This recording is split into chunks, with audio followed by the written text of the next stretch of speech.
کانتا نے جڑی بوٹیوں کا بیگ میرے حوالے کیا اور ایک مرتبہ پھر مجھے اپنا خیال رکھنے کی تاکید کی۔ اسی وقت گلوریا آ گئی۔ کانتا گلوریا سے گلے لگ کر بلک بلک کے رونے لگی۔ پھر بمشکل تمام گلوریا نے اسے خاموش کرایا۔ اس کا سوٹ کیس پہلے ہی وجے نے اٹھا لیا تھا۔ وہ روتی ہوئی اس کے ساتھ روانہ ہو گئی۔ میں نے تیمور سے کہا کہ تم ان سے کچھ فاصلے پر رہ کر ان کی نگرانی کرو اور یہ لوگ جب تک روانہ نہ ہو جائے وہیں کھڑے رہنا۔ مائیکل کے آدمی انہیں بھی نقصان پہنچا سکتے ہیں۔ تیمور پھرتی سے ان کے پیچھے روانہ ہو گیا۔ اب تم بھی پیکنگ کر لو، ہم ابھی اور اسی وقت یہاں سے نکلیں گے۔ مگر میری فلائٹ تو کل کی ہے نا؟ میں نے جواب دیا۔ کل تک نہ جانے کیا ہو جائے، ہم یہ وقت کہیں اور بھی تو گزار سکتے ہیں۔ پھر وجے کا دوست بھی کیا برا ہے، ہم یہ وقت اس کے ساتھ بھی تو گزار سکتے ہیں۔ میں نے کہا تو پھر جلدی کرو، جاؤ روکو وجے کو۔ گلوریا اچھل کر کھڑی ہو گئی۔ اس کی ضرورت نہیں ہے، میرے پاس اس کا ایڈریس موجود ہے۔ چلو ٹھیک ہے کامران، اب جلدی سے تم پیکنگ کرو اور نکلو یہاں سے۔ پیکنگ کرنے کو ہے کیا، ویسے بھی ہوٹل والے مجھے اس حلیے میں نہیں پہچانیں گے، تمہیں البتہ وہ لوگ پہچانتے ہیں۔ میرا سوٹ کیس اور بیگ بھی تم اپنے سامان کے ساتھ ہی لے چلو، پورٹر سے سامان اٹھواؤ، ٹھیک 2 منٹ بعد میں بھی وہاں پہنچ جاؤں گا۔ میرے پاس کپڑوں کا ایک چھوٹا سا سوٹ کیس اور کانتا کا شولڈر بیگ تھا۔ میں نے طائرانہ انداز میں کمرے کا جائزہ لیا، مگر اب وہاں ہماری کوئی چیز نہیں تھی۔ چلتے چلتے میں نے ہوٹل کے اس بیڈ کے اوپر والے 4-5 صفحے بھی پھاڑ لیے۔ وجے نے اپنے دوست کا ایڈریس بال پوائنٹ سے لکھا تھا جو نچلے صفحے پر بھی ابھر آیا تھا۔ کوئی بھی ذہین شخص ابھرے ہوئے حروف پر پینسل کا شیڈ دے کر وہ ایڈریس معلوم کر سکتا تھا۔ میں نے ان کاغذوں کا گولا سا بنا کر جیب میں ٹھونسا اور آخری بار کمرے کا جائزہ لے کر باہر نکل آیا۔ کمرے سے نکلتے وقت بھی میں بہت محتاط تھا، مگر کوریڈور میں بالکل سناٹا تھا۔ میں چوکنے انداز میں لفٹ کی طرف بڑھا۔ لفٹ کے انتظار میں پہلے سے ایک جوڑا موجود تھا۔ ان دونوں کی شاید حال ہی میں شادی ہوئی تھی۔ مرد نے گھور کر مجھے دیکھا۔ لفٹ کا دروازہ کھلا تو میں نے پہلے ان دونوں کو داخل ہونے کا موقع دیا، پھر جلدی سے خود بھی لفٹ میں داخل ہو گیا۔ لفٹ میں پہلے سے ایک آدمی موجود تھا۔ میں اسے دیکھ کر بری طرح چونک اٹھا، کیونکہ وہ بھی غیر ملکی تھا اور بغور ہم تینوں کا جائزہ لے رہا تھا۔ اس نے مجھ پہ زیادہ توجہ نہیں دی۔ اس کا مطلب یہی تھا کہ وہ مجھے پہچاننے میں ناکام رہا تھا۔ وہ بغور اس شادی شدہ جوڑے کا جائزہ لے رہا تھا۔ پھر اچانک اس نے ریوالور نکال کر لڑکی پر تان لیا۔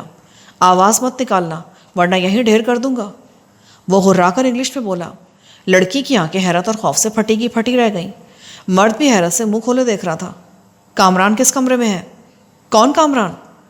میرے پاس زیادہ وقت نہیں ہے۔ لفٹ کے گراؤنڈ فلور تک پہنچنے سے پہلے تم نے جواب نہ دیا تو دونوں کو مار دوں گا اور تمہاری وجہ سے بڈھا بھی مارا جائے گا۔ میں کوئی ثبوت یا گواہ چھوڑنے کا عادی نہیں ہوں، جلدی بتاؤ۔ میں جانتا تھا کہ تم بھی کامران کے ساتھ رہتی ہو۔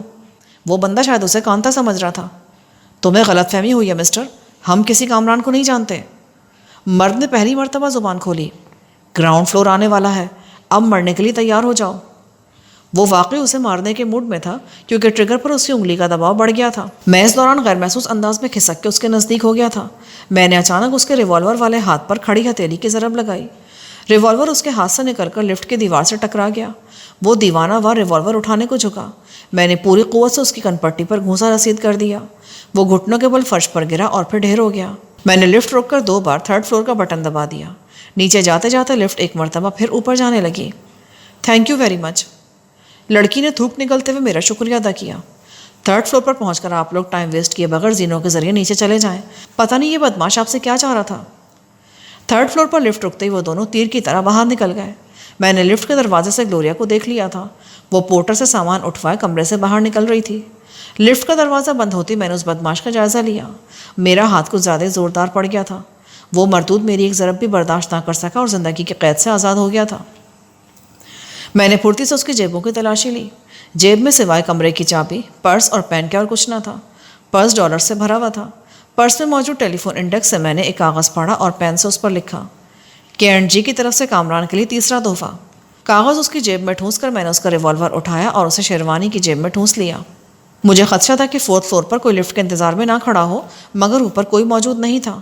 میں نے اس مردود کو اٹھا کر لفٹ سے باہر پھینکا اور جلدی سے 3rd فلور کا بٹن دبا دیا۔ میرا خیال تھا کہ 3rd فلور پر گلوریا لفٹ کی منتظر ہوگی، مگر وہ شاید دوسری لفٹ کے ذریعے نیچے جا چکی تھی۔ میں نے جلدی سے گراؤنڈ فلور کا بٹن پریس کر دیا۔ میں بہت پرسکون انداز میں لفٹ سے نکلا اور ٹہلنے والے انداز میں لانچ کی طرف بڑھ گیا۔ کاؤنٹر پر گلوریا چیک آؤٹ کر رہی تھی۔ اس کی طرف دیکھے بغیر میں پورا اعتماد انداز میں باہر کی طرف بڑھ گیا۔ باہر تیمور بھی موجود تھا۔ اس کا مطلب تھا کہ وجے اور کانتا بخیریت نکل گئے تھے۔ اس سے کچھ کہے بغیر میں سیدھا گیٹ کی طرف گیا۔ میں نے مڑ کر یہ بھی نہ دیکھا کہ تیمور میرے پیچھے آ رہا ہے یا نہیں۔ پارکنگ لاٹ میں ہماری گاڑی موجود تھی۔ چابی تیمور کے پاس تھی۔ میں گیٹ سے باہر نکل کر سڑک پر آیا تو تیمور بھی گاڑی لے کر آ گیا۔ میں اسی طرف جا رہا ہوں، تم واپس ہوٹل میں جاؤ کیونکہ گلوریا بھی آ رہی ہے۔ اس نے یو ٹرن لیا اور دوبارہ ہوٹل کے انٹرنس سے اندر داخل ہو گیا۔ اب کہاں چلنا ہے؟ تیمور نے پوچھا۔ میں نے جیب سے وجے کا دیا ہوا ایڈریس نکالا۔ وہ دہلی کے علاقے قرول باغ کا ایڈریس تھا۔ مجھے وہاں کے راستوں کا بالکل علم نہیں تھا۔ یہی حال تیمور اور گلوریا کا تھا۔ میں کسی سے راستہ پوچھتا ہوں، تیمور بولا اور گاڑی سڑک کے کنارے لگا کر پان سگریٹ کے کیبن کی طرف بڑھ گیا۔ اس نے میرے لیے سگریٹ کا ایک پیکٹ لیا۔ باتوں باتوں اس نے سرسری طور پر پنواڑی سے قرول باغ کا پتہ بھی پوچھ لیا۔ اس نے ڈرائیونگ شروع کر دی۔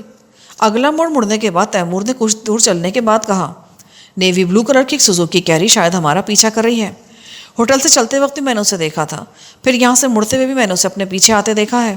گاڑی میں موجود لوگوں کے چہرے دکھائی دے رہے ہیں کیا؟ میرا مطلب ہے کہ کیا ان میں کوئی غیر ملکی بھی ہے؟ ان کے چہرے تو ابھی تک نظر نہیں آئے کیونکہ فاصلہ کافی ہے۔ میں گاڑی کی سپیڈ کم کرتا ہوں، ممکن ہے یہ ہمارا وہم ہو اور وہ لوگ اپنے ہی راستے پر جا رہے ہوں۔ مجھے یہی خدشہ تھا۔ مائیکل اتنی آسانی سے پیچھا چھوڑنے والا نہیں ہے۔ گلوریا بڑبڑائی، تمہیں تو مائیکل فوبیا ہو گیا ہے۔ تمہیں آخر ہوا کیا ہے؟ کیا مائیکل جادو کے زور سے تمہیں بلی یا بکری بنا دے گا؟ تم اسے جانتے نہیں ہو کامران، اس لیے ایسا کہہ رہے ہو۔ میں اچھی طرح جان گیا ہوں، وہ بھی ہماری طرح کا انسان ہے، کوئی سپرمین نہیں ہے۔ اب میں اس مائیکل کو تمہارے قدموں میں جھکا کر ہی دم لوں گا، پھر اس کے ہاتھ پیر توڑ کر اسے دوبارہ امریکہ روانہ کر دوں گا۔ میں اسے جان سے نہیں ماروں گا تاکہ وہ جب تک زندہ رہے بے بسی اور معذوری کی اذیت اٹھاتا رہے۔ ہمیں جوش سے نہیں بلکہ ہوش سے کام لینا چاہیے۔ تو کیا اب تک ہم بے ہوش تھے؟ تمہاری گفتگو مجھے البتہ ڈپریس کر دیتی Gloria. For God sake, Michael کو سپرمین مت سمجھو۔ میں نے کب کہا کہ وہ سپرمین ہے؟ مگر احتیاط اچھی چیز ہے۔ وہ گاڑی ابھی ہمارا پیچھا کر رہی ہے۔ تیمور نے اچانک ہمیں چونکا دیا۔ میں نے رفتار سست کی تو ان لوگوں نے بھی رفتار کم کر دی۔ گاڑی سائڈ میں روک دو اور بونٹ کھول کے کھڑے ہو جاؤ، یوں ظاہر کرو جیسے انجن میں کوئی خرابی ہو گئی ہو۔ یا تو وہ لوگ بھی وہاں رک جائیں گے یا پھر آگے بڑھ جائیں گے، اس طرح کم از کم ان کے چہرے دیکھنے کا موقع تو ملے گا۔ میری ہدایت پر تیمور نے کچھ آگے جا کر گاڑی روک دی۔ مجھے شیروانی سے الجھن ہو رہی تھی۔ گاڑی کی چابی مجھے دو، میں نے شیروانی اتارتے ہوئے کہا۔ میں ان کپڑوں سے چھٹکارا حاصل کرنا چاہتا ہوں۔ یہاں؟ کیوں؟ تمہیں یہ جھاڑیاں دکھائی نہیں دے رہی کیا؟ میں 2 منٹ سے زیادہ نہیں لگاؤں گا۔ یہ سلیم شاہی جوتا بھی مجھے بہت تنگ کر رہا ہے۔ میں نے ڈکی کھول کر اپنے سوٹ کیس سے جینس، جیکٹ اور شرٹ نکالی۔ سلیم شاہی جوتے ڈکی میں پھینک کر اپنے کریپ سول کے شوز نکال لیے اور گاڑی میں بیٹھ کر کرتا اتار دیا۔ پھر شرٹ پہن کر میں جینس لے کر ننگے پاؤں جھاڑیوں کی طرف بڑھ گیا۔ سوزوکی کیری کا کہیں پتہ نہ تھا، شاید وہ لوگ بھی ہمیں رکتا دیکھ کر کہیں رک گئے تھے۔ میں نے جھاڑیوں میں جا کر پھرتی سے پینٹ پہنی اور جلدی سے گاڑی کی طرف لوٹ آیا۔ ننگے پیر جھاڑیوں میں گھسنے کا نتیجہ یہ نکلا کہ میرے پیروں میں کانٹے چبھ گئے۔ میں نے گاڑی میں بیٹھ کر کانٹے پیروں سے نکالے اور اپنے جوتے پہن لیے۔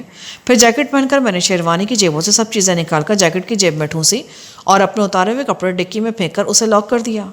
لباس بدلتے ہی میں نے خود کو بہت ہلکا پھلکا محسوس کیا۔ پھر میں نے تیمور سے کہا، گاڑی کا رخ موڑو اور واپس چلو، میں بھی تو دیکھوں کہ آخر وہ لوگ ہیں کون۔ تم پاگل ہو گئے ہو کیا؟ کہ تو وہی بات ہوئی کہ آپ بیل مجھے مار۔ گلوریا نے کہا، اس سے پہلے کہ بیل ہمیں مارے ہم خود ہی کیوں نہ بیل کو مار دیں۔ اگر ان لوگوں کو وجے کے ٹھکانے کا علم ہوگا تو ہمارا تو کچھ نہیں بگڑے گا، مگر کانتا مصیبت میں پھنس جائے گی۔ وہ لوگ اس کا جینا اجیرن کر دیں گے۔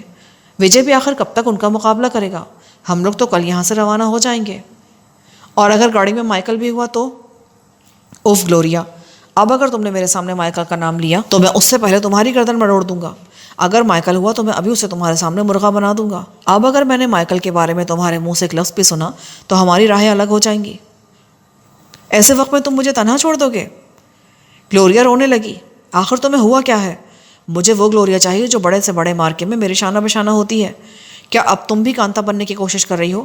میرے لیے پرابلم کیوں پیدا کر رہی ہو؟ اچھا ٹھیک ہے، میں وعدہ کرتی ہوں کہ آئندہ مائیکل کا نام بھی زبان پر نہیں لاؤں گی۔ یہ ہوئی نا بات۔ تیمور نے گاڑی کو یو ٹرن دیا اور ایک دم اسپیڈ بڑھا دی۔ مجھے دور سے وہ نیوی بلو کلر کی سوزوکی کیری نظر آ گئی۔ اگر وہ لوگ یو ٹرن لے کر بھاگنے کی کوشش کریں تو انہیں اپنی گاڑی سے ہٹ کر دینا، اور اگر وہ لوگ وہیں کھڑے رہیں تو کیا مطلب؟ کیا گلوریا کی طرح تم بھی حواس کھو بیٹھے ہو؟ اگر وہ لوگ اپنی جگہ سے حرکت نہ کریں تو بھی تم ان کے بالکل نزدیک گاڑی روک دینا، بقیہ معاملات میں سنبھال لوں گا۔ ہم آنن فانن سوزوکی کیری تک پہنچ گئے۔ ان میں سے کوئی بھی چہرہ غیر ملکی نہیں تھا، سبھی دیہی آدمی تھے اور شکلوں سے گھٹیا درجے کے بدماش لگ رہے تھے۔ میں گاڑی سے نیچے اترا۔ اے مسٹر، میں نے سوزوکی کے ڈرائیور کو مخاطب کیا، ذرا ادھر آؤ۔ اس نے نظروں ہی نظروں میں اپنے ساتھیوں سے مشورہ کیا، پھر دروازہ کھول کر میری طرف بڑھنے لگا۔ کیا بات ہے؟ تم لوگ ہمارا پیچھا کیوں کر رہے ہو؟ کون؟ تمہارا پیچھا کون کر رہا ہے؟ میں نے کنکھیوں سے تیمور کی طرف دیکھا۔ وہ غیر محسوس طریقے سے اپنا ریوالور نکال چکا تھا اور اس کی توجہ ہمارے بجائے اس کے ساتھیوں پر تھی۔ ان کی تعداد 3 تھی۔ تم ہمارا پیچھا کر رہے تھے، میں نے اسے گالی دیتے ہوئے کہا۔ جینز اور جیکٹ پہن کر اور بالوں کو خضاب لگا کر کوئی آدمی جوان نہیں ہو سکتا۔ اگر یہی گالی مجھے کوئی جوان آدمی دیتا نا تو اب تک وہ اپنے پیروں پر کھڑا نہیں رہ سکتا تھا۔ جاؤ بڑے میاں اپنا کام کرو ورنہ میری کھوپڑی الٹ جائے گی۔ میں نے جواب میں اس کے چہرے پر اتنی زور سے تھپڑ مارا کہ وہ الٹ کر پیچھے گر گیا۔ اس کے چہرے کی جلد پھٹ گئی اور خون رسنے لگا۔ صورتحال ایک دم بدل گئی۔ اس کے ساتھ ہی ایک دم گاڑی سے باہر آ گئے۔ وہ تینوں ریوالور سے مسلح تھے۔ تھپڑ کھانے والا بھی کپڑے جھاڑتا ہوا کھڑا ہو گیا اور کھا جانے والی نظروں سے مجھے گھورنے لگا۔ اس کے ساتھیوں نے آگے بڑھنے کی کوشش کی مگر اس نے اشارے سے روک دیا۔